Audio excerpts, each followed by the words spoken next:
Hey, folks, welcome to Prophecy Montana. Anyways, we're going to do a prophecy update. We've got the panel with us, the Sabbath School panel. We just got through doing the lesson. We're going to try and do these prophecy updates once a week. And we did this exact same one last week. The sound was not working, but it is now.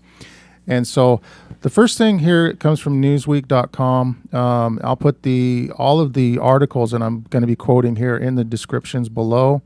And this is the 10 plus what in climate commandments. What was that exactly about? They had like the 10 commandments plus one. What was the plus one all about? It's for the environment. That's the plus one. Then the first four, usually when they contain to God, well, in the real commandments, they contain to God, but it's kind of containing to the environment and Mother Earth and stuff. Something about how the environment is worthy of our worship. Yeah, and it's it's not the 10 Commandments from the Bible. And why is this significant? I mean, we've already I don't know, we've mentioned Laudato Si in the past, but if you guys haven't read that, I'll put a link to that as well down in below.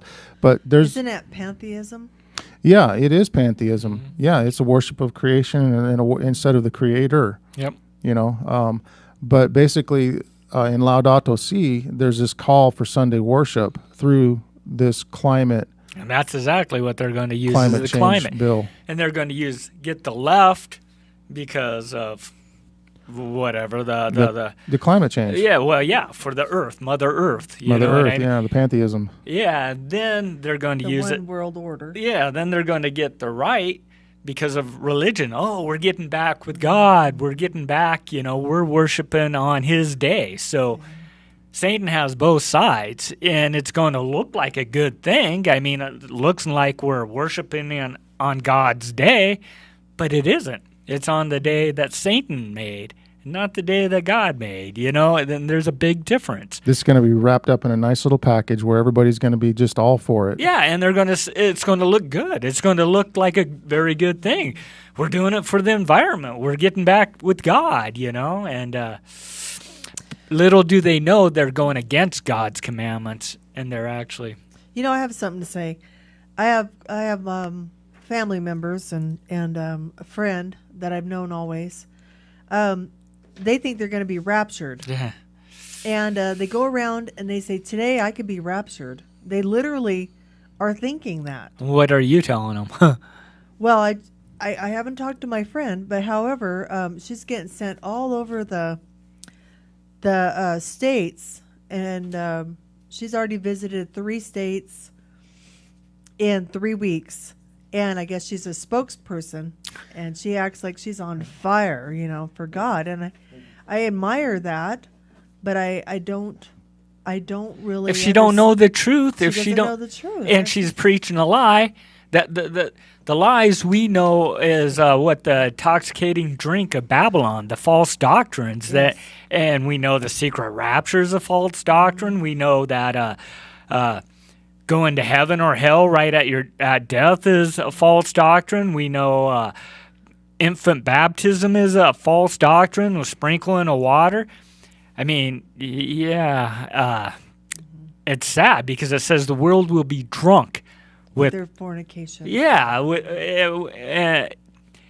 and drunk is they're confused. They're confused in their religion. They by the false doctrines of Babylon.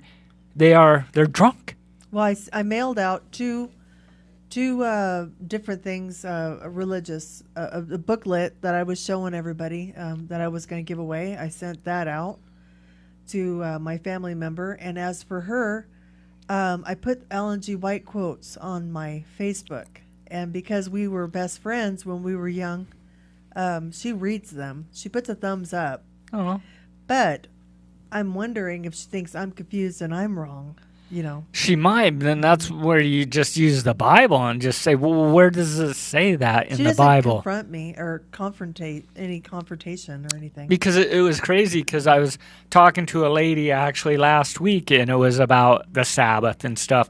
And I'm pointing where the law all through the New Testament is talking we need to keep the commandments of God. Those who enter those who keep the commandments of God have the right and enter through the gate, and those who, here's the patient of the saints, here are they who keep the commandments of God, and all through the New Testament. And when I was showing her, then she wouldn't look no more.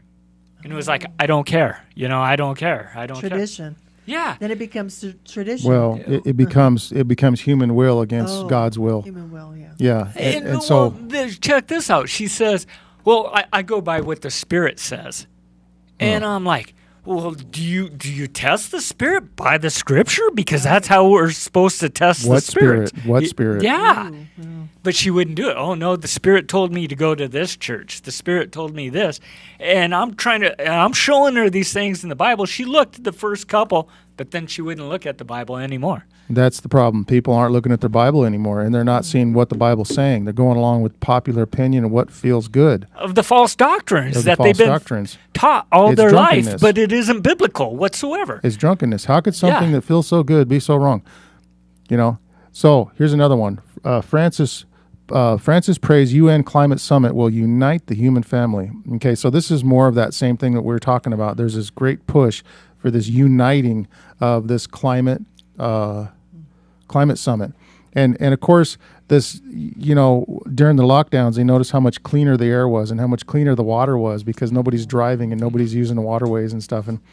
And so, this, I can get behind this stuff. I mean, it's not totally all bad, right? No, it isn't. And that's the thing. Why wouldn't we take care of our environment? Yeah, we should. Definitely we should. But to force people to do something against, And the thing of it is all their little things that they're going to do, like electric cars.